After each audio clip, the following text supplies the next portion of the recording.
Hola a tothom, em presento, sóc en Jaume Sangrà, director del projecte comunitari Una visita a la casa de Bernard d'Alba.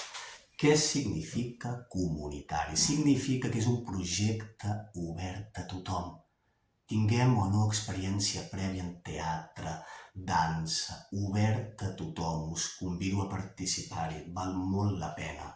A través del cos en moviment, de manera col·lectiva, plasmarem l'imatgeria que Federico García Lorca va deixar escrita en la seva gran obra, La casa de Bernard d'Alba, retratant una Espanya molt concreta. L'Ajuntament de Berga fa possible que això aterri a la vostra ciutat. No hi falteu. Us hi esperem. No us en penedireu, insisteixo. Fins ara.